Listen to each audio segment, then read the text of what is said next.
Hello, all the beautiful people out there. Welcome to another episode of Burgess&son podcast. I am Zay for Life, and this is Burgess, and we are back like father and son, Burgess&son. How you doing today, Mr. Burgess?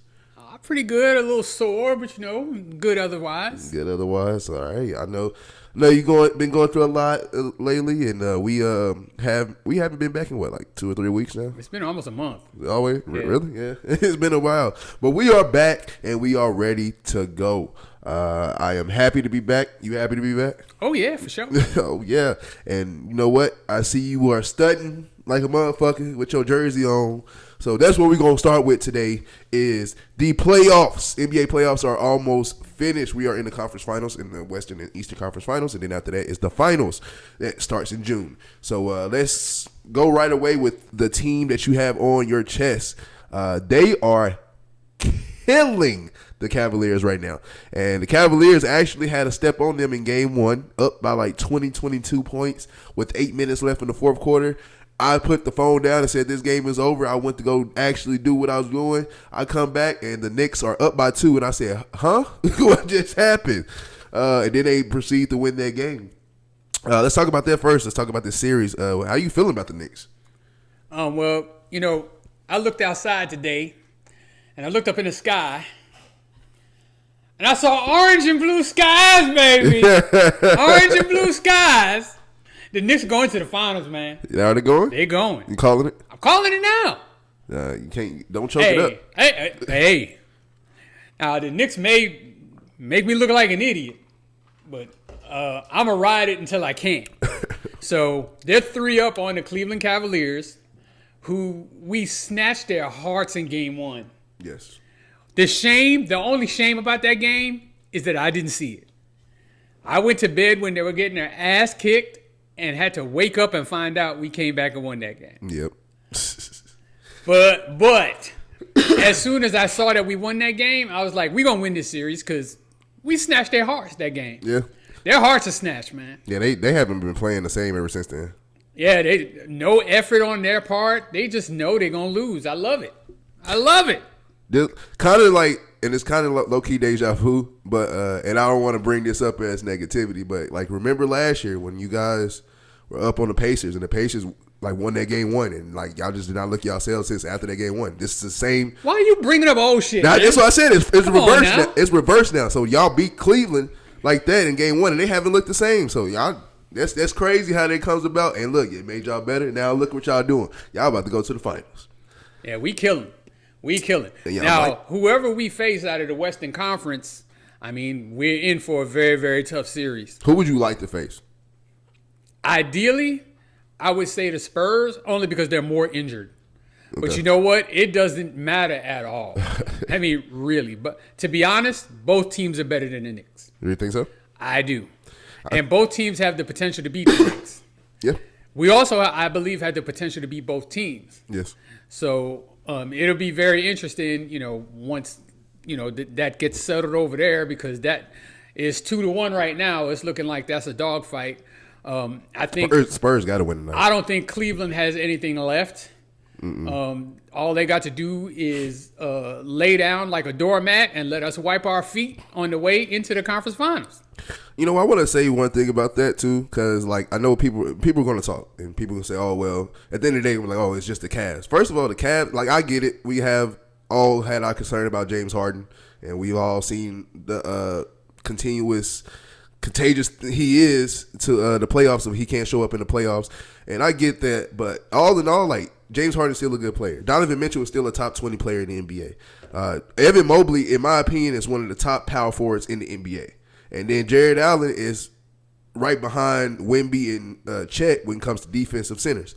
The Cavs are a great team. They're a good team. It's just they just can't put it together versus the Knicks, and the Knicks are tearing them apart. The Knicks look fantastic. And I'll say this. People are saying this between the Spurs and the Thunder, whoever go, they're going to win the championship. I don't say that. I think the Knicks is going to put up a fight. Like, it don't matter who it is. Now, Wemby is kind of a we just can't stop him. It's always a couple of players that come in throughout the generation where you say you can't stop that guy. And Wemby is starting to become one of those players. But, like, if you go against the Thunder, like, I think Karl-Anthony Towns is better than Chet, in my opinion. I think I think Jalen Brunson can compete with SGA. Is he better? Probably not, but he can compete. He won't be guarding SGA. Yeah, but I'm just saying, as far as star power for star power. And then, the others in New York have more fight, in my opinion, than the others from the Thunder. There's some dogs on that team. Exactly, and so I think if I was a Knicks fan, I would say I want to play the Spurs because of lack of experience. But I would like to play the Thunder as far as like, you know what? I think our best can beat your best, and just to try. Well, unfortunately, we don't control what happens in the West. Yeah, for sure. Just like we don't control that the Sixers beat your Celtics in 7 in Boston. Yes, and we can't control that Cleveland beat Detroit on their home floor in Game 7. That's not our fault. Yeah. But when they got to us, they getting belt to ass like they deserve. Yeah. So I feel bad for Donovan Mitchell, who is from New York, and I know at one point actually wanted to be a Knick. And I'm pretty sure that there's no more of a desire to be a Knick than right now for Donovan Mitchell. But hey, the Cavs made a stupid move in trading away a young star in Darius Garland and picking up James Harden. That was stupid. I never thought that would work. It was good in the regular season because that's when James Harden is good. Always in the regular season. And he shits the bed every postseason, and he is dropping some curly turds on the sheets this year. I think the only postseason he did good was coming off the bench for the Thunder. I mean, because nothing was really expected. It was Russ and KD. Yep. But I feel, like I said, I don't feel bad for James Harden. I just feel bad for for the Cavs team, because this is just like I always say that Russell Westbrook is a curse. This is why that the Thunder never won anything, or this is why any team he goes to, they will never get out the first round. If they do get out the first round, they lose in the second round. And all that, it's starting to become James Harden now. Like, dude, if James Harden's on your team, you'll go to the playoffs, but you ain't getting nowhere. Like, look at what he did with the Clippers. Look at what he's doing at the Cavs now. Even his last year with the Rockets. And where is it? Brooklyn, he just couldn't stay healthy.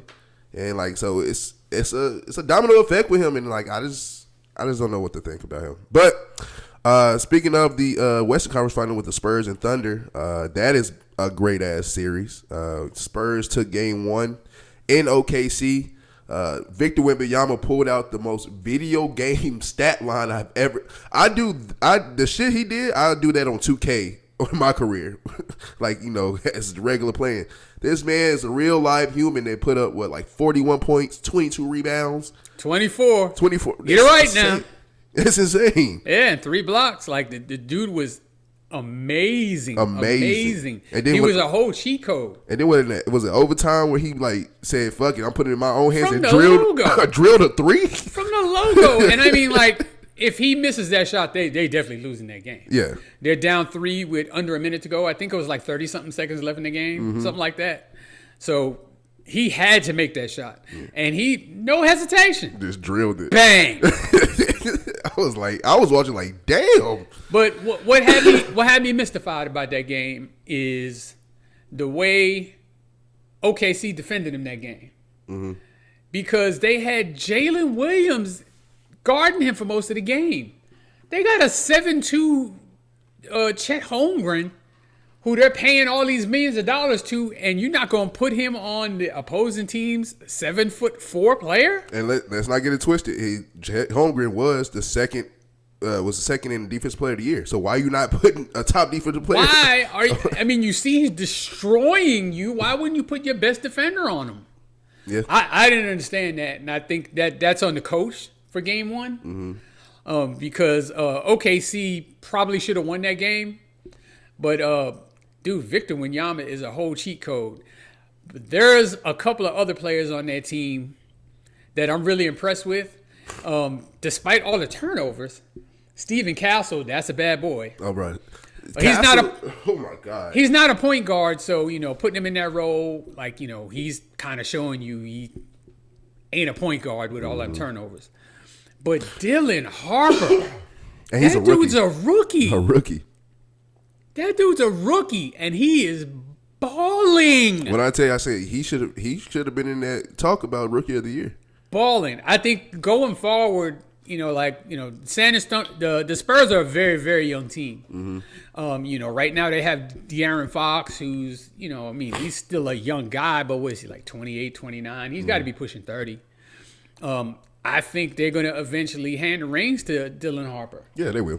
It's a good learning curve for Dylan Harper. Yeah, because he's coming off the bench. There's not a whole lot of pressure on him. But he is absolutely balling every opportunity he gets. Mm-hmm. And then on top of it, the Spurs too and you see it, it's Greg Popovich all over again. They're unselfish because like Victor Wembanyama, yes, he had a good game in that game, but you look at other playoff games, it'd be games that he has only 11 points and 12 rebounds, but Dylan Harper is the guy that went off, or De'Aaron Fox is the guy that went off, or somebody on that castle, somebody on there went off. But yeah, I think the Spurs are scary. The Thunder are scary as well. This is what I expected. This is what I wanted. I wanted 7 games of these two teams. This is exactly. This is the low key the pre-finals of the finals. I would be very disappointed if this goes less than 6 games. Yes, very disappointed. Yeah, and I think it starts with tonight. If the Spurs lose tonight, you can talk about it. It's not going to go. I wouldn't even give them that. I mean, I think they could still win the next couple of games, and it'd be crazy for them to come back 3-1. But it's been happening all playoffs long. It has. So, I mean, that's not even the thing anymore. Somebody's got to come back down from 3-0. Right now, the only team's got a chance to do it is Cleveland, and they ain't doing it. Yeah, I don't think they're going to do it. Their heart long been snatched. Long been snatched. Who you got? Who you say at the end is going to go to the finals out of the Spurs and Thunder series? I just got to give the edge to the Thunder for the experience and the fact that they're already the champions. They snatched back home court in the last game. I still see it going 7, but I think OKC is going to pull it out. OKC? Yeah, I say the same thing. They're both pretty good teams, and I still say OKC has the edge over over the Spurs just because of like you said, experience. But don't get it twisted. Victor Wembanyama look like he's smelling blood and coming out for blood. And then on top of that, I'm proud of Victor Wembanyama. This is your first playoffs. People forget that. His first 2 years in the league, he didn't make the playoffs at all. And this is your first time going to the playoffs, and you are dominating the way you are. Like, watch out for Victor Wembanyama in the future. Yep. Please watch out. One thing we did miss, I'm going to add it in right quick. One thing we did miss, I want to say we didn't have an episode for that, was the Washington Wizards winning number 1 overall pick. Oh, okay. Yeah, first of all, I did not have that on my bingo card at all, especially the Wizards. Pacers should feel shitty because they didn't get into the top 4, so their 5th pick got traded to the Clippers. I think the best pick right now for the number 1 overall pick, I'll say AJ DeBonsa. Yep. Going to the Wizards, I think that's the best fit in my opinion. They're going to get a really good young player, which they're going to need because you got Anthony Davis, and he's going to be hurt next year. I promise you. Yeah, he stays hurt. I mean, dude, he just needs a full body cast. A full body cast is crazy. You don't know exactly what part of the body you need to protect. His knee, his ankle, his elbow, his shoulder, his back. It's always something. It's always something. And Trae Young is always a hit and miss too. He was injured last year. Yeah. So, I mean, like, you just don't know what you're going to get out of those guys. I mean, they could be terrible again. They could be good if, everybody stays healthy. I don't really see that. They're definitely going to sell some seats, though. Yeah. They sell them tickets. Yeah, I think so, too. And, I mean, like, they're in a pretty big market in D.C. Yeah. But I don't think anybody is really scared of them. No. I know. I don't fear them. It's just good. It's just good to look at on paper, especially with the number 1 overall pick. It's going to be fun to see what they do. Well, I tell you what, though. Clearly, Anthony Davis is a magnet for the number 1 overall pick. Got to be, right? Yeah, because he was on the Pelicans when he got traded from there. They got the number 1 pick. When he got traded to Dallas, they got the number 1 pick. They got rid of him, sent him to Washington, and they got the number 1 pick. So I don't know if that's a good or bad omen or a good or bad luck charm, but he's just a magnet for that first round pick, it appears. Yeah, and it comes and goes, man. He's just like a repeated cycle at this point. On to the world of football. I'm going to talk about one important guy who just won the MVP last year in the NFL. Matthew Stafford had just received an extension from the Los Angeles Rams, added 1 more year for $55 million, I want to say. Yeah. That's a lot of cheese. It is a lot of money. And so with that 1 year extension, is he extended through 28? He is extended through 27. 27. So he's on the last year of his current contract this year. Okay, and then the extension kicks in after that. So basically, it's 2 years. I think 2 years, 105. God bless. 2 years, 105. I'm about to see. Can I start? I think it's a little late in the game for you. Start throwing something. And they had you on defense because you can't catch and throw. That's why I'm just like, I need to go see. Can I go take some quarterback lessons, man? $55 million a year is crazy. Yeah, it's out of your range now. With this extension going on, what do you say? First of all, what was your first thoughts about it, and how do you think that's going to impact the Rams and what they're going forward? Well, the first thing is that it looks like he plans on playing 2 more years and then hanging it up. And the Rams, with drafting Ty Simpson from Alabama in the first round in his latest draft, they have a succession plan in place. So it's looks like it's Ty Simpson's is his show come 2028. Yeah. So Matthew Stafford just coming off an MVP. You don't really necessarily foresee a big drop off for this year, and maybe not for the next. The rules in the NFL now, I mean, like quarterbacks are playing well into their 40s now. I mean, Aaron Rodgers is coming back. He playing again. So, you know, the fact that you can't hit these quarterbacks, you can hardly touch the quarterbacks. You can't hit them below the knee. You can't hit them above the chest. You can't fall with your body weight on them. That's called tackling, is it not? Dude, I get so pissed off watching that call. So, you know, they're so protected that they just don't take the damage. Yeah. You know? A lot of the times. And, you know, with Stafford being a pocket passer like that, you know, he's not getting out, you know, and being a runner and putting himself at risk like Lamar Jackson or, you know, like Jaden Daniels or somebody like that. So I think, you know, 2 more years, he's got 2 more years of pretty good football. And I think the Rams are in position in both of those years to make serious Super Bowl runs because they have a talented roster and it seems like they got everybody locked up. Yeah. So all of their key players are, you know, pretty much all under contract. They was only a couple of bad plays away from going to the Super Bowl instead of Seahawks. And the previous year too, against against Philly, in the playoffs in the divisional round, they should have won that game. Yeah. So you know, those guys, you know, they're in position to you know, make another run. And, you know, possibly get Stafford another Super Bowl before he decides to check out. Yeah. If Stafford wins another Super Bowl now with this MVP, what does that place him as like all-time quarterback? Top 10-ish. Think so? Yeah. Because I look at it like somebody like Peyton Manning who has a lot of accolades but only got 2 championships and then he's got 5 MVPs though. Yeah, you're right. And that's why I say a lot of accolades but only 2 championships. And then, like, Drew Brees, same thing. A lot of accolades. I didn't know he had no MVPs, though. No MVPs. That's crazy. I mean, well, there's 2 things that people underestimate or overestimate or place too much importance on. One is rings. I really believe that. It's really hard to win a championship. Really hard. And in the NFL, like, you're one guy out of 53.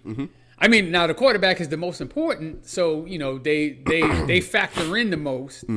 But it's not all their fault all the time, and it's not because of them necessarily all the time. So I think you should judge these players on how they individually play their position, and, you know, not too many players have played their position better than Matthew Stafford.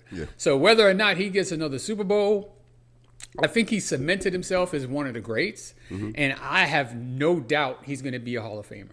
Yeah. You know, by the time he's done, he's going to be way up there in all the important categories, passing yards, touchdowns, you know, wins, you know, all that kind of stuff. So, I mean, I don't think there's any doubt that he's, you know, a surefire Hall of Famer. He doesn't have to do anything else. He can retire tomorrow. Yeah, he does. He can.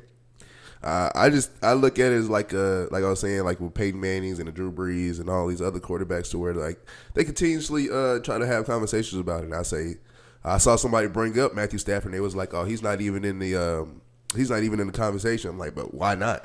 Like, yeah, he should be. Like, why is he not in that conversation of top quarterbacks ever? I think he's one of the best. You can say what you want to say, or he was with Detroit, or he had Calvin Johnson for all his career, this and that. Calvin Johnson still got to get the ball. So he was throwing him the ball exceptionally well. And then watching back in the day, like old clips, Matthew Stafford used to get hurt a lot. And like he used to try to go outside the pocket and would get smashed. And so like him playing through all those injuries and all those pains, like dude, I look at Matthew Stafford as one of the all-time greats in my opinion. And I think he's going to establish his career and hopefully he can win another title. You know what would be crazy? I want to see a Los Angeles Rams versus Detroit Lions conference championship. That'd be interesting. That would be nice, right? That'd be interesting.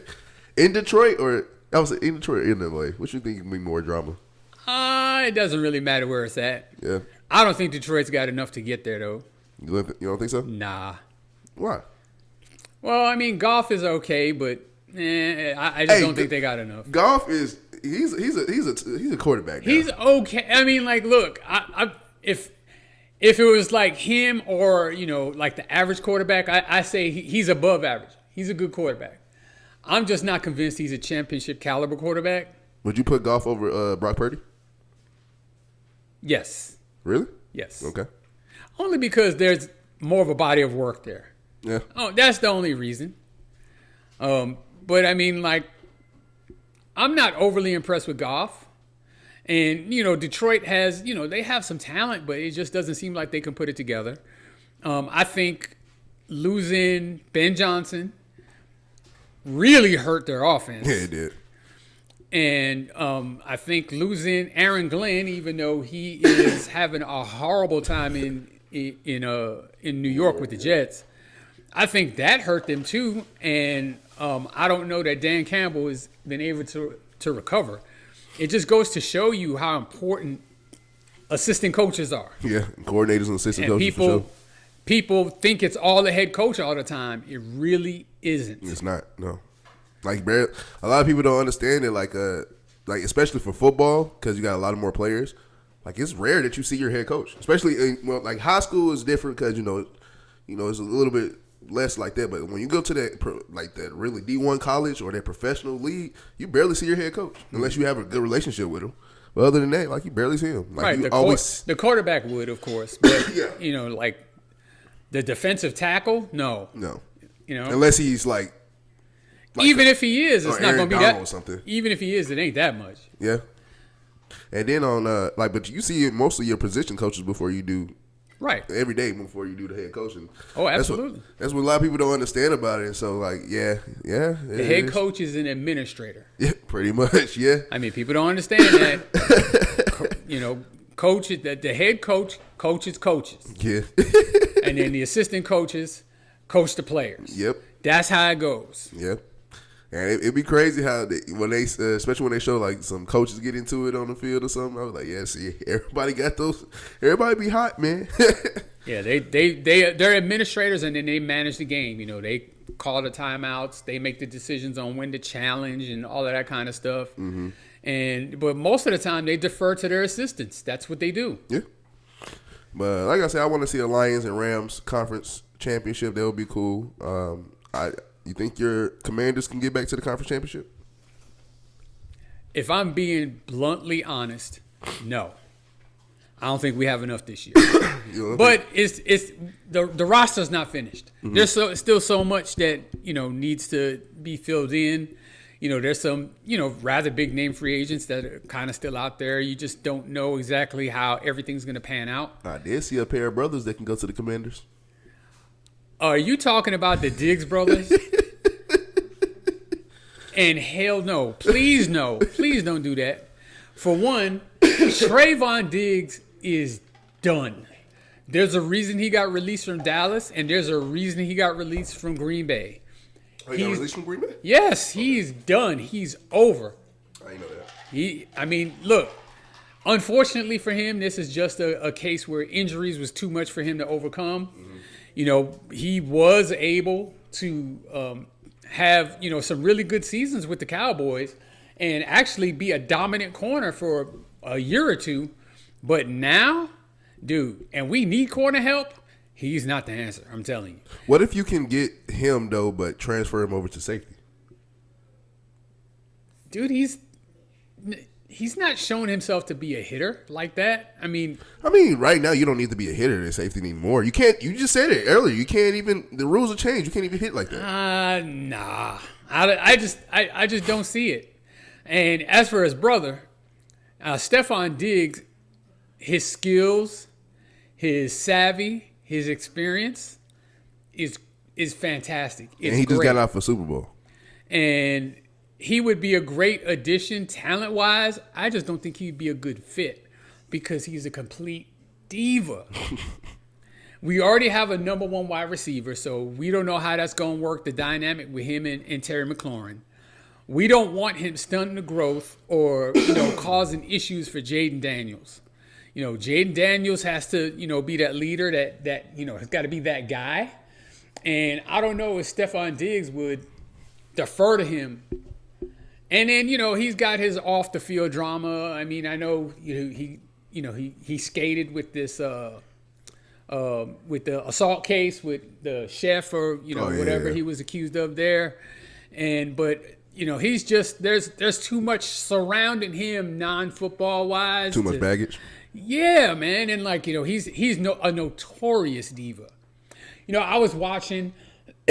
I can't remember what it was, but I saw a reporter go into the Minnesota Vikings dressing room when he was there, and they asked all the players, which one player would you not want to date your sister? I saw that. And they all said Stephon Diggs.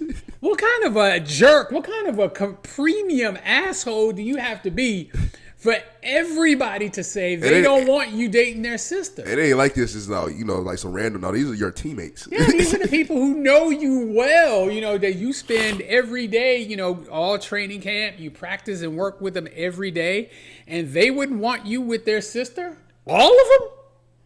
So, I mean, that says something. And then at the end, Stephon Diggs was like, I'm a great guy. Yeah. Yep, he did say that. Apparently not. No, sir. No, that's crazy. But yeah, I saw that. I think I tagged you in there, but I saw that and I was just like, it ain't my team, so I wouldn't be mad at it. So no, I don't want that to happen. No, I don't want that. Is there a free agent out here that you kind of been looking at, thinking about if you can get him that it changes everything? You know what? Not really. Okay. Because even somebody like Tyreek Hill, kind of similar situation. Yeah. And then he's coming off that big injury.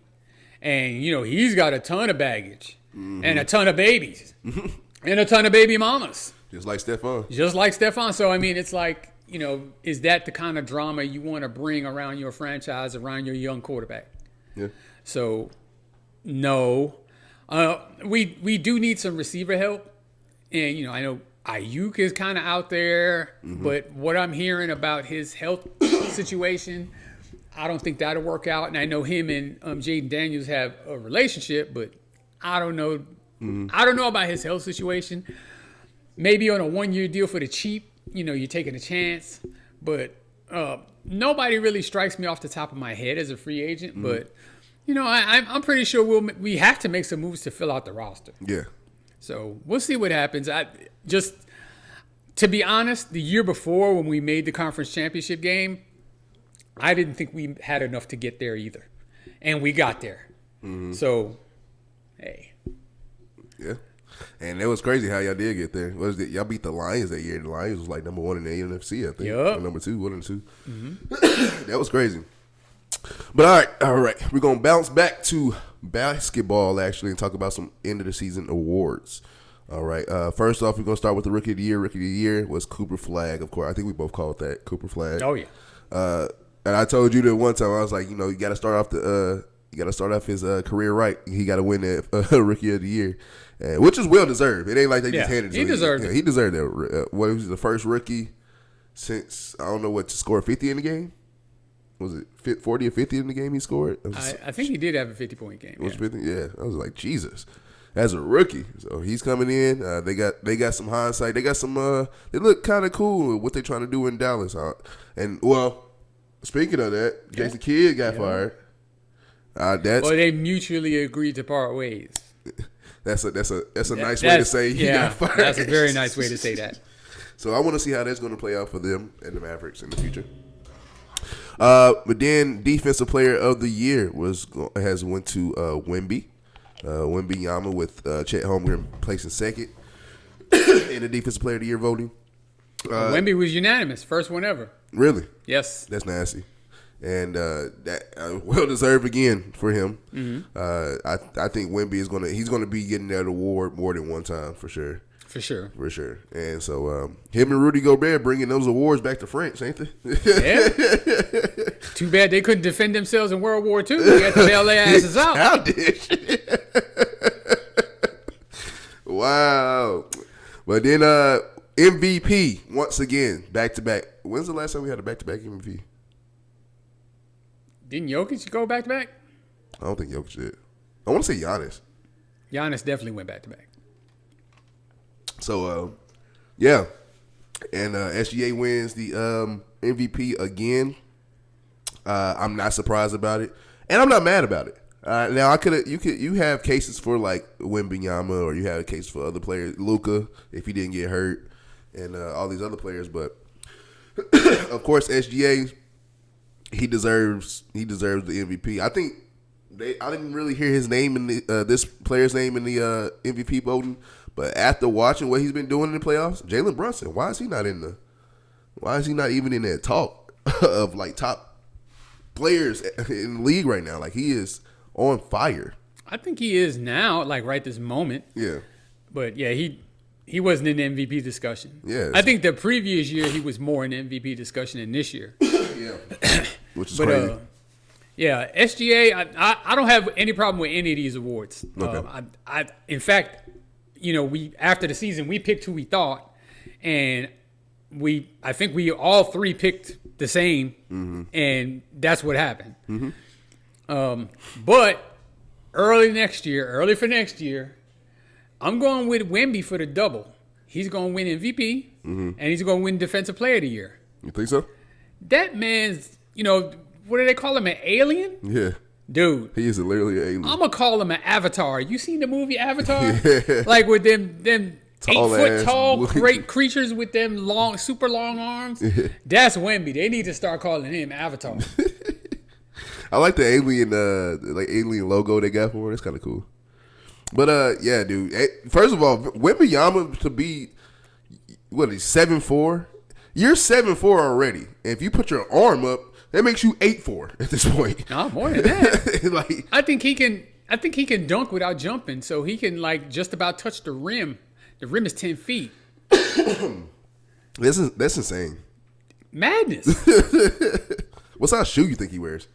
Gotta be like a 20, right? Shaq wore a 22. So I would think that's a big ass foot. I would think that Wemby has to wear at least a 22 minimum. Jesus Christ. Yeah. I don't want to be having to buy clothes for him. And it's fortunate for him that he makes millions of dollars, because God knows what his clothes cost. Yeah, dude. You got to get tailored everything. Yeah, I mean, dude, I used to weigh 300 pounds. I used to have to shop at big and tall stores. Those things, you didn't have a lot of choice, and it was expensive as hell. So I can only imagine what that's like for somebody that's 7 foot tall or something like that. I would just, if I worked at any clothing store, I would just look at Wembanyama coming in like, why are you even here? Like, we don't have anything for you. You're wasting your time here. With all these awards out, you said you really don't have a problem with them. I don't either, but is there an award out there that you probably could say has a good case for an argument that maybe another player should have won? You can't argue against Wemby. Mm-mm. You can't argue against Cooper Flagg, I don't think. But you could have argued against SGA. Think so? You could have argued. I mean, I don't think your argument would have really been valid. But, I mean, you could have said Wemby. Who came second? Nikola. You definitely could have said Jokic. I think that's the argument that I have for Nikola Jokic averaging a triple-double, 30-point triple-double as a center. Mm-hmm. I get SGA is doing what SGA does, but at some point in time, I always – and that's what my thing with MVP. I always ask, so is it the best player or is it the best player on the best team? because usually that's who wins the MVP is the best player on the best team. But I'm looking at it. If we're talking about the best player, I can look at Nikola Jokic and say, look, 30-point triple-double for a center. Averaging a 30-point triple-double. Like, why is we not talking about that? Wembanyama averaging like 3 blocks a game, averaging like 26, 27 points a game, and then also having all those rebounds, and he's dominant on the floor. When he's on the floor, you can't stop him.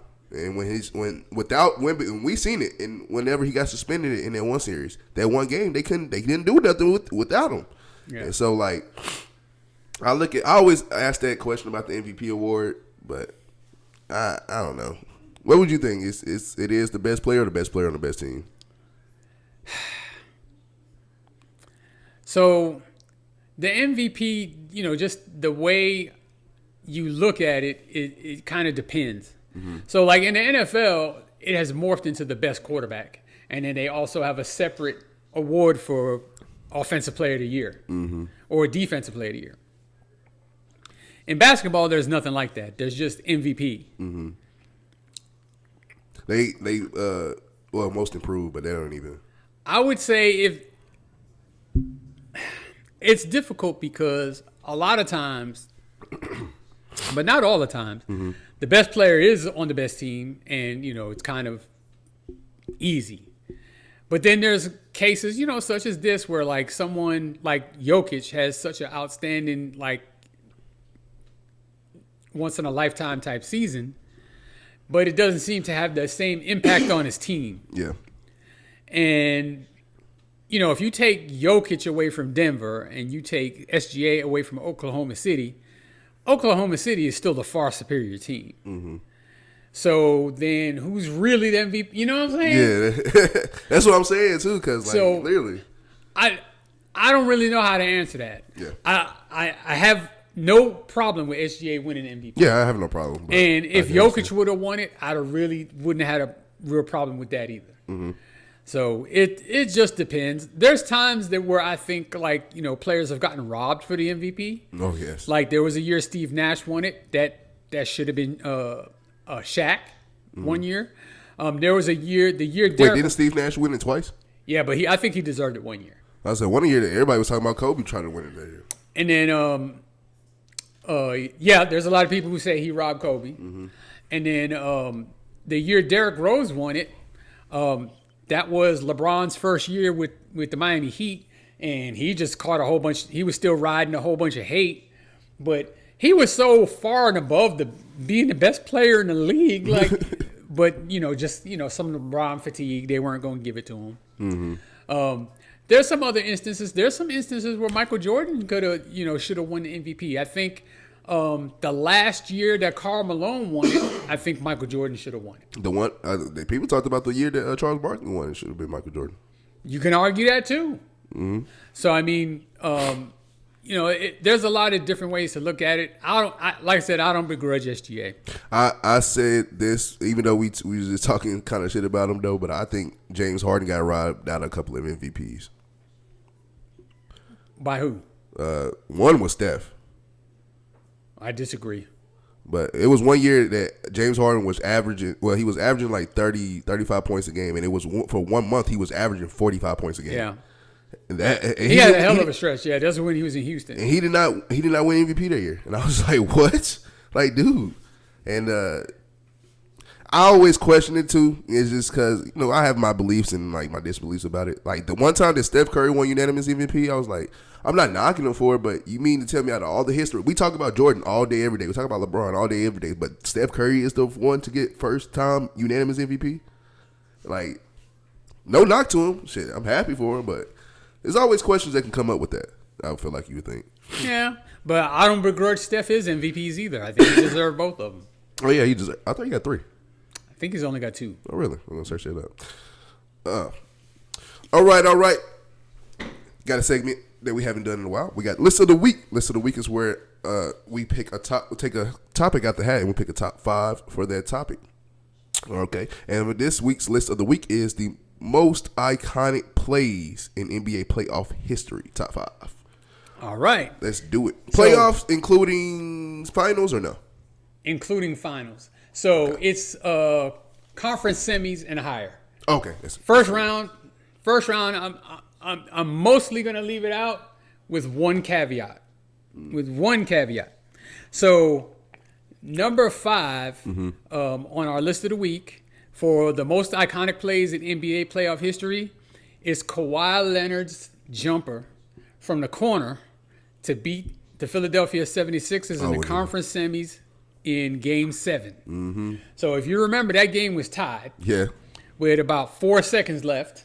And Kawhi got the ball with 4 seconds left at the top of the key, dribbled around the three-point line to the corner, and shot an off-balance jumper that looked like it had zero chance, that bounced around about 3 or 4 times before it went in. You talk about, that was the only time I could say that in real time you saw a loud crowd get loud and quiet within a millisecond while it was bouncing, and then they got right back loud. Yep. And, broke Joel Embiid's heart.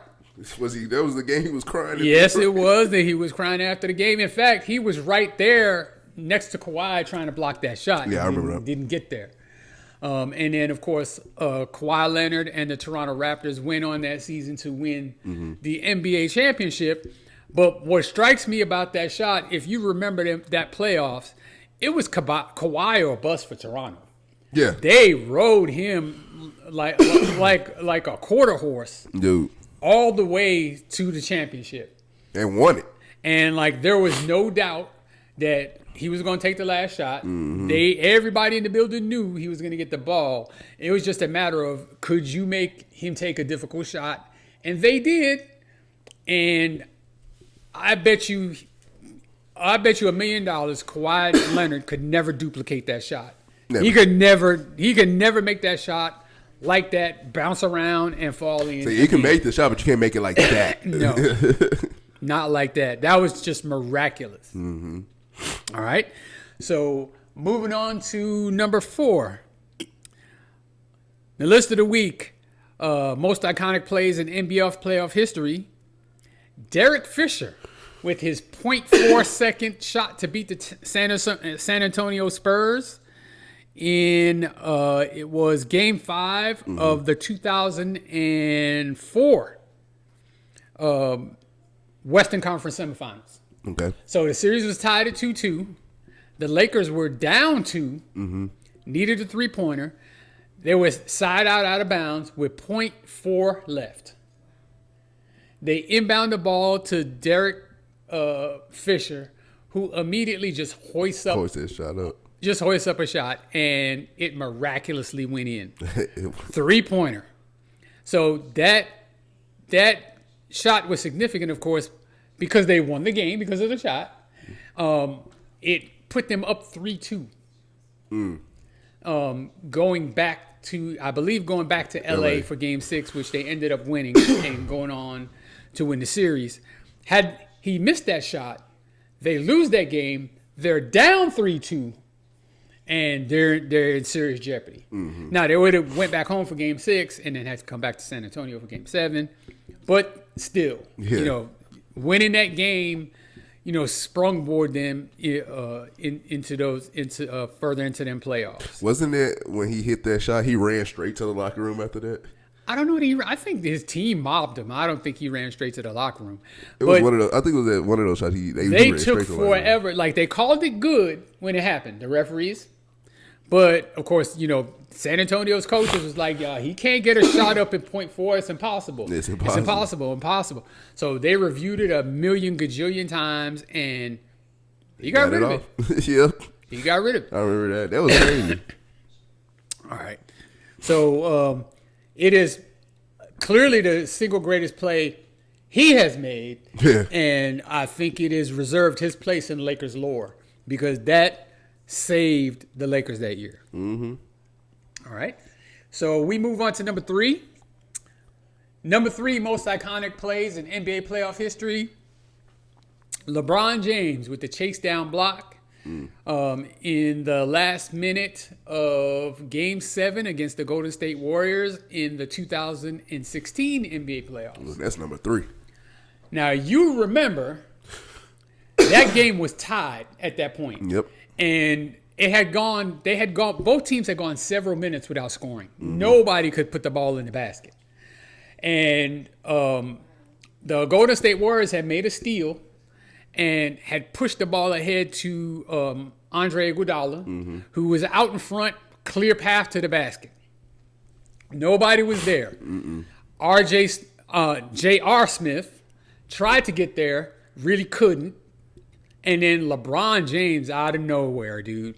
Like RKO out of nowhere. Yeah, literally. But LeBron James out of nowhere blocked that shot. And then the next play down the court, Kyrie hits that three.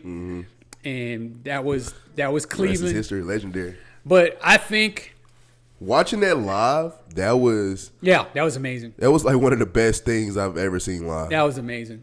And then actually not even just that whole series. Because I think Game 5 or Game 6, LeBron and Kyrie, they had 41 apiece. Yep. Like Jesus. And you had to come back from 3-1, so you had to get everything you did, everything you had, and yeah, that block was. As I'm looking at it and they're going, I'm like, first of all, I immediately saw when Steph Curry had the ball, and I was like, and I instantly said, "Pass it!" Like, what are you waiting on? And as soon as he passed it, and then you said J.R. Smith was trying to do something, but he altered. And soon as I saw Andre Iguodala come back down with it, I said, LeBron's about to block this. Yep. And LeBron smacked that thing against the glass. And then clear block, not a goaltend. No. And probably, I would say probably the biggest single play of LeBron James' 23-year career. Think that's the best one ever? I think it's his most famous play. Yeah. He's accomplished a lot, so I would say that was his best play. I think the most famous one when he jumped over that dude from the Bulls. You jump over another human, a tall human. Yeah, it was a regular season game. I mean, it's got to be in the playoffs for it to be something like that. But yeah, and I mean, not only was this the playoffs, this was the NBA Finals, and not only was it the NBA Finals, it was Game 7. The last game, you have to win this. Yeah, and it was in the last minute of that game, and it was tied at the time. I mean, if he doesn't block that shot, good chance they lose that game. Yeah. So, LeBron James comes in at number 3 there. Number 2, I have – this is my caveat. So, number 2 is Michael Jordan. And I kind of struggled with this about which one of these iconic shots I would put on this list. And because both of them were so great and have so much impact, I'm going to put them both on there. Okay. So we'll start in 1989. Even though it was a first-round game, this began the legacy of the greatness of Michael Jordan. So back then they played 5 games in the first series. So the series was tied 2-2. They're in Cleveland. The game is, I can't remember whether they were down 1 or whether the game was tied. And they threw the ball into Michael Jordan, and he just took this crazy jumper from the top of the key. Well, he's like over Craig Elo, and it rattled in. And that was the series. Series over. Is that the one where he afterward he was like doing that to me, like that was the springboard of Michael Jordan and the Bulls starting to win championships, because after that they went further in the playoffs. This was, I believe, the first time they had advanced out of the first round. Wow. Because they were getting beat previous to that. And after this, they started doing better and better in the playoffs. And then in 1991, they finally broke through and won their first championship. And the rest was history after that. Yeah, this is one of the most famous shots that, famous shots, highlights that there is in NBA history. Now, also, in the same vein, which is also an amazing shot, was Michael Jordan's hold the pose jumper against the Utah Jazz in Game 6 of the 1998 Finals. So the Bulls were up 3-2, and they were in Utah for Game 6. Scottie Pippen was hurt. He played, but he was hurt, and he was a non-factor in the game. In fact, neither team could score. The score, I think, was 83-83. I think it was tied at 83 when he took this shot. Mm-hmm. Now, just to let you know how great Michael Jordan was compared to any other player in the league at that time. And this was 1998, so this is the year where, he had already announced he's retiring after the series. Mm-hmm. And then, he did actually retire for the second time before, coming back to, play with the Washington Wizards. Mm-hmm. But in that game, like I said, the team scored 85 points in that game in total after Jordan hit that game-winning shot. Michael Jordan scored 45 of them points. Damn. Nobody else, I don't think, was in double figures for the Bulls. In fact, I think the second highest scorer scored 7. Damn. Something like that. So, he totally put them on his shoulders the entire game. Mm-hmm. And then when you watch that last shot, when they're coming up the court, of course, before that shot even happened, Utah had the ball down at the other end with a chance to go ahead. And they had it down low to Karl Malone. Karl Malone was right under the basket. Michael Jackson stripped the ball. Michael Jackson. Michael Jordan stripped the ball from him. And that's how they ended up with the ball to go down and hit that game-winning shot. Mm-hmm. So, his legend just grew and grew. Mm-hmm. And then, of course, he hits that shot. He's a one-on-one with Byron Russell. He does push off. Let's be real. He does push off, but it's the NBA Finals. They're not going to call that type of thing, especially not in the last second of the last game. And they're not going to call it against Michael Jordan. It's never going to happen. But he pushed off. He raised up about a 17-footer. Swish. Smash. And, it was like if you were watching that game, when they were walking the ball up the court, Michael Jordan had the ball because he had just stolen it from Karl Malone. And A, you knew you wasn't going to pass it. And B, you knew he was going to make the shot. Yeah. It just wasn't, there was zero doubt. And so the legend of Michael Jordan was solidified with that shot. Yeah. You were, 3 in 1998? Yeah. Yeah. Yeah. So I know. Wait, no, 1998 going in. I was turning 3, but I ain't turned 3 until November. November, right? So I was still. So you were 2. Yeah. So you didn't get to live and experience that, but that was tremendous. And as much as I hated Michael Jordan at the time, I couldn't help but just be in awe. Yeah. It's like the guy's done everything. And that game, he was everywhere, offensively and defensively. So, that night, I think it's kind of safe to say he was the best player in the history of the game on that night. Mm-hmm. I still don't think he's the all-time GOAT. I think that's Kareem. But that night, he played like the best player in the history of the game. Mm-hmm. All right. So now that I've had to heap praise on Michael Jordan, which hurts my soul, I will go to the number 1 all-time most iconic play in NBA history. Mm-hmm. And this one, on so many levels, is so important. So, number 1 all-time, Ray Allen's three-pointer at the end of Game 6 in the 2013 NBA Finals against the San Antonio Spurs for the Miami Heat. If you remember, the Spurs were leading by 3. Mm-hmm. I think they were leading by maybe 6 with a minute left. Yeah, it was 6 or 8. They had brought the Larry O'Brien trophy out, to present to the San Antonio Spurs. They were up 3-2 in that series.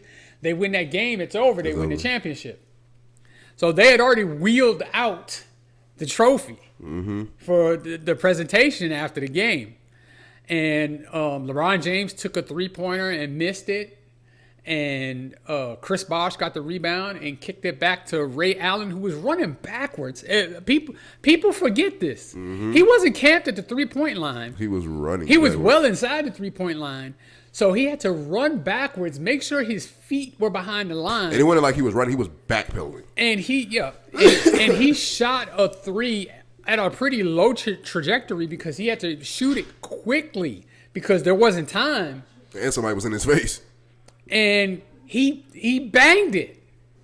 He banged it. And I mean, there's so much significant. If he misses that shot, the Spurs win. Of course, LeBron loses another finals. Who knows what happens after that? But instead, that tied the game. It did go to overtime.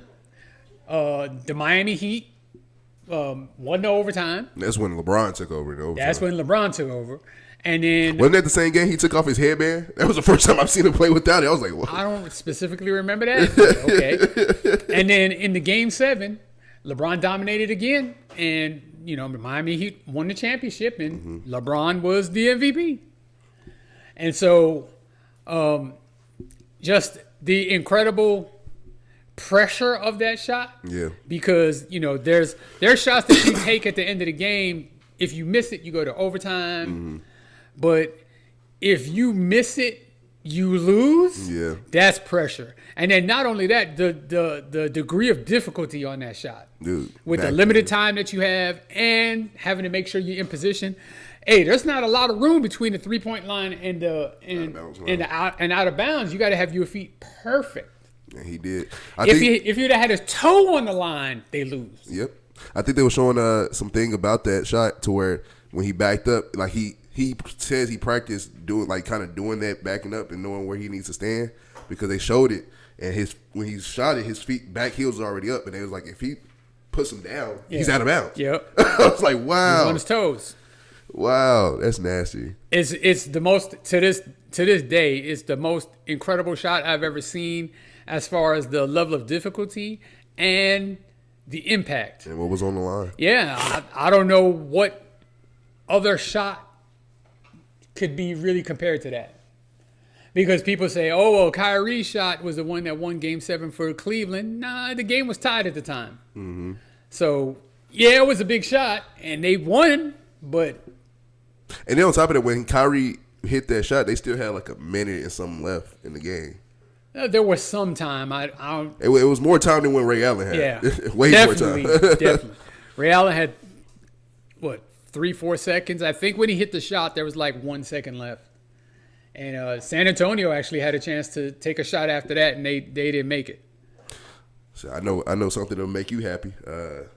As a Celtics fan, you can only imagine how I felt when I saw Ray Allen hit that shot.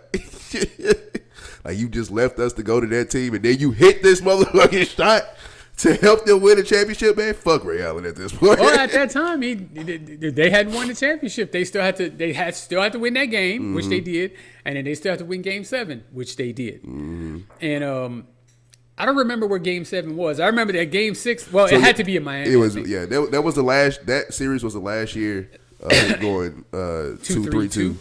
Okay, so both of them games were in San Antonio. Huh? So both of them games were in San Antonio? Miami. So they started off in Miami, 3 games in San Antonio, and then ended in Miami. I could have sworn that one was in San Antonio, but okay. Yeah. You remember when you see the clip, because the whole crowd was hyped. They would That's not, true. Yeah, the crowd did go nuts. they wouldn't have did that in San Antonio. You're right. You could have heard a pin drop in there if it was in San Antonio. Yep. So, those are the 5 most iconic plays in NBA playoff history. There's some other very memorable ones. There's Damian Lillard hitting shots to send people home. Dude, both of his shots are iconic. But it was the first round. Yeah, but they still iconic. Yeah, I mean, yeah, they are. And, there's definitely been other big shots. But, I mean, to me, these are the 5 biggest. I say with Damian Lillard, out of his 2 game winners that I've seen, I think the one versus the Thunder kind of it hit home a little bit more. Because, you already up. He made this shot, they win the series, and, him and Russell Westbrook go back and forth. Yeah. And Paul George, at the time, who was an all-defensive time player, he made it over him. Over you. And it wasn't like it was just a normal 3. This was damn near by the logo. Yep. I remember I saw one video about a couple of years ago when it was like, oh, we're going to put you where you were standing.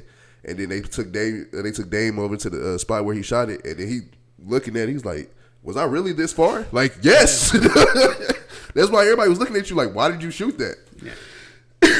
But no, that's a good one. I like those. Out of those 5, I know you said Ray Allen's the number 1.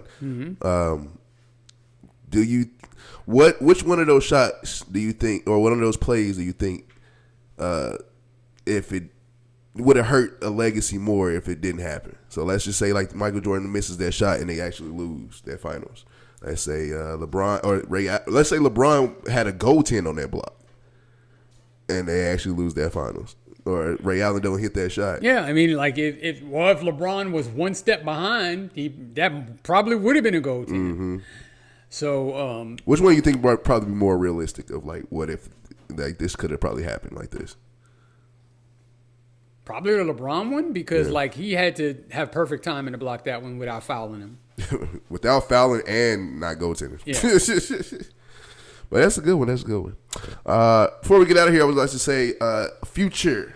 Just going on for the future. We will have an episode on that day anyway.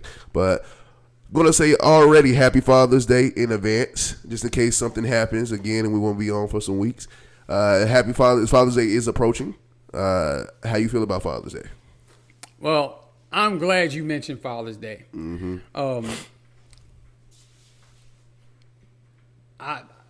I'm kind of struggling to say this a little bit because of my dad, who, like, is just a great guy. Mm-hmm. And what I think, my opinion is that fathers really don't get enough credit for what they do. Yeah. And I think it manifests itself in a couple of ways. One is Mother's Day is the second biggest holiday that is celebrated in the United States of America. Behind Christmas. So it's Jesus Christ and then mama. And I mean, like, I'm not begrudging mothers. No. Right? They deserve to be celebrated. Me and you made sure that the women and mothers in our family were celebrated for Mother's Day, and you know they have shown our appreciation for that. Yeah. So, but generally speaking, fathers don't receive that same appreciation. Yeah.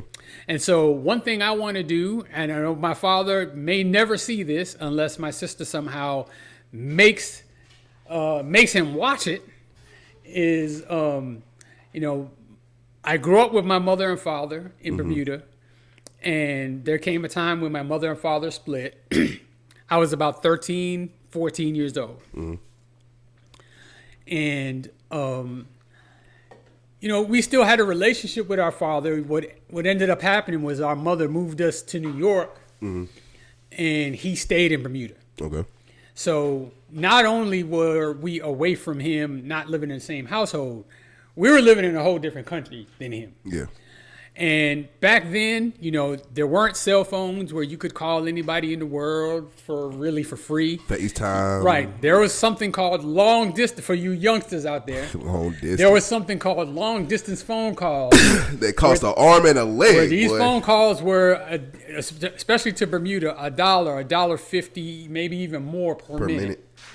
God so damn. We could not have the contact, on a daily basis, or just, talk to dad, whenever we wanted to, or him talk to us whenever he wanted to. Mm-hmm.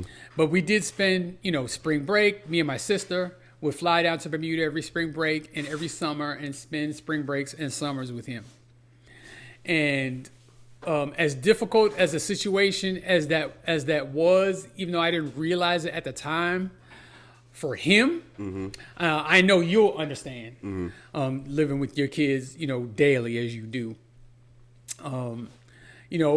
It was very hard for him to, one day have a family living with them, and then the next day they're gone. Yeah. But he always stayed engaged with us. He supported us in every way you could think of, whether it was emotionally, financially, any way that a father's supposed to be in a child's life. He did the best he could. Yeah. And even to this day, he still does. Mm-hmm. He calls to make sure we're okay. He cracks his little jokes now and then. All the time. He flies all the way from Texas, for large occasions. He flew out here for my 50th birthday. He flew for my sister's 50th birthday. He comes in. What's the restaurant he loves? Popeyes. But that's one of them. Yeah, there's a few. Red Lobster's another one. He's got a few he loves to get to when he gets here. Yeah. But I just, want to honor him. Yeah. He's going on 80 years old. He will be 78 this year. Is that right? He'll be 79 this year, so he'll be 80 next year. 80 next year. We're counting it down, baby. Yeah, and he's gonna outlive us all. Like, that man is in great health. Oh yeah, he always. Every time I see him, I feel like you got younger. Like he set a great example for me that I absolutely did not follow with all of my health problems. But it's not his fault. He showed me the right way. I just didn't listen to him. As kids, we don't really listen to our parents until it's too late. Yeah, and then you realize how right he was about certain things, and I mean, like he's made a very, very, very good life for himself. Yeah, and he's prepared us to, me and my sister to make pretty good lives for ourselves. Yeah, and a lot of times that gets lost because fathers are always considered to be the bad guy. And like when I was a kid, it was no different. If I wanted something, I asked mom. Yeah. And the last thing I wanted to hear from her was go ask your daddy. Like, man, never mind. Because you knew the answer was no then. Like, never mind, man. And so, I think, we always, heap praise on mothers, and deservedly so. We need them. We love them. They're nurturing spirit and all of that. But what fathers provide is, a different type of love. Mm-hmm. It's love still, but it's a different type of love. It's a hard love. It's discipline. Yeah. And children need that. Yeah. And my father was all about that. Now, I grew up in the 70s and 80s. Mm-hmm. So back then, beating a child was, that was law. It was commonplace. Yeah. Hey, you walking down the cereal aisle of a grocery store and you see some dude with his belt off beating his kid, you just walk by, mind your business. You know what I mean? Today, you want to call CPS and the cops and the fire department shows up. And I feel like I'm one of the last generations of that shit. I still I still remember some of my iconic. But, he believed in that. Ironically, though, my father never hit me. Really? Never. But you know what? I was scared to death of him. Mm-hmm. Scared to death of him. I swear for the Lord. I swore to God, if he ever hit me, I probably wouldn't get up. I wouldn't wake up. I wouldn't survive it. And partially because of that, the other part is because I loved him and he knew he loved me. I had the utmost respect for my father. Oh, yeah. And even today, I feel like that father, like when your father's upset with you or something, like that's a different type of, oh my God. Yes. Mama can be mad. You can kind of, like, all right. Yeah. Dad mad? Yeah, no. That's where Olivia gets, like, anybody say, I'm going to tell your daddy, she starts crying. Yep. My mom used to do that. Like, even after we moved back to New York, me and Kira get in trouble, or we're acting crazy, we're doing something, she's like, I'm going to call your daddy. Hey.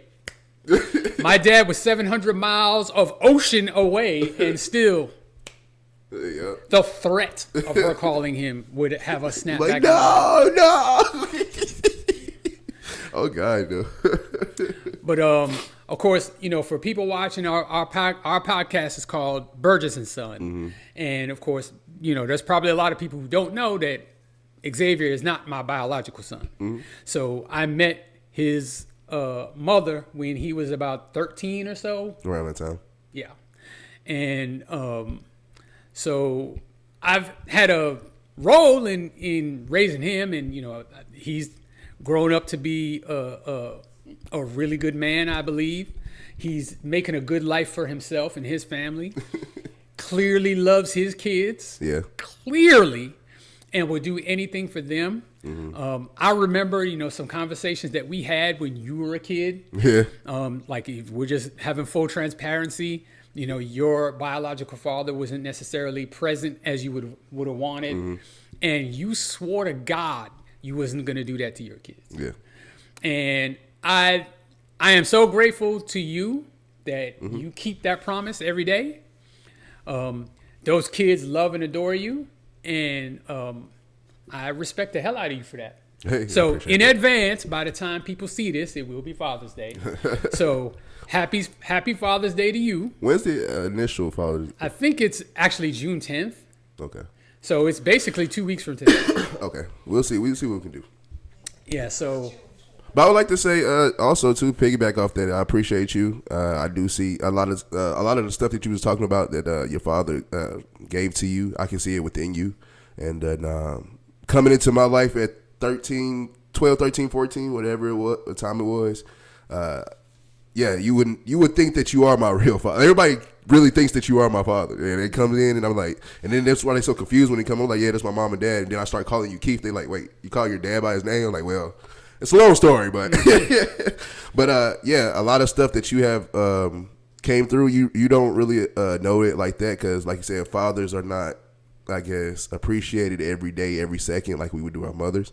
But all the stuff that I think I do, I learned. I did learn it from you. Like I to this day, I don't leave my house without my phone, wallet, and keys. And you taught me that when we first met. It's like you never, because I think I was leaving the house and you're like, "Where's your wallet?" I was like, "I don't know." He's like, "You never want to leave the house without your phone, wallet, and keys." It's like, okay. And to this day, I practice that and I preach that to my own kids too. And then my kids love you, of course. Paw, they can't get enough of Paw. And then all in all, yeah, you. The recognition you give to your father, I want you to know that I give you that same recognition because I look at you the way you looked at your father. I looked at you the same way. I didn't want to get it. I never make Keith mad. Like to this day, Hunter would say, "We're like, hey, remember that time Keith came in the room yelling?" And he's like, nigga, I was scared for my life. I was like, we both was. I was like, yo, I ain't y'all never did some dumbass shit. That's why. Always, and so. You're admired by a lot of people, and especially by me. I'm your biggest admirer, in my opinion. Everybody says it. Everybody asks, like, you. That's my dude. That's my person. So yes, I appreciate you, and I appreciate your dad too, because he raised a great man as well. Thank you. Yeah, thank you. So we're gonna end the show crying today. Till next time, we will try to be back for Father's Day, but if we're not, thank you guys. Thank you all the fathers out there. Continue to be fathers. Continue to be great into your kids' life. If things don't, even for the ones if things don't work out between you and the baby moms, try to make the relationship with your kids, please, because that's more important than anything. Kids need fathers. Hey, and here's the key, fellas. Be present. Yeah, that's all. Right? You know, the grand gestures, the big gifts, spending a whole lot of money, you know, that's nice. But you know what? You know what I remember most about my father? Playing in the front yard, playing soccer, baseball, and cricket with my father in the front yard. Yeah.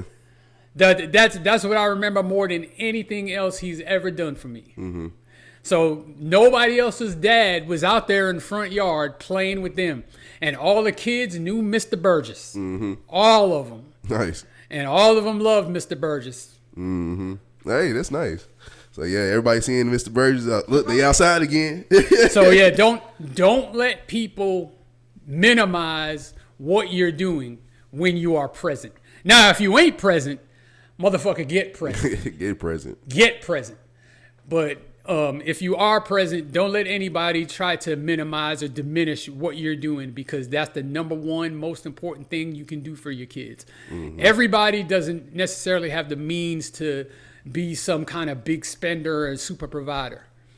But that's not necessarily what being a father always is. Mm-hmm. So just remember to be present. Be there. Be there. Be there, and be there all the time for those kids. And love them like you can. Like you said earlier, I love my kids, and I really can't imagine life without them. And then especially for XJ has taught me a lot. Like when I was younger, anger problems out the galore. If I get angry, it's a wrap. Like don't be around him. And being the patience you have to have for an autistic child, I apply XJ every day because, dude, you teach me a lot of patience.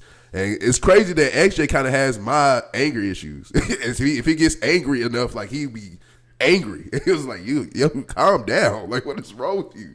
But yeah, just be present for all the fathers and have a good time with the kids and have a good time with life. But till next time, everybody, We are Burgess and Son. Until next time we see y'all, Burgess and Son is out.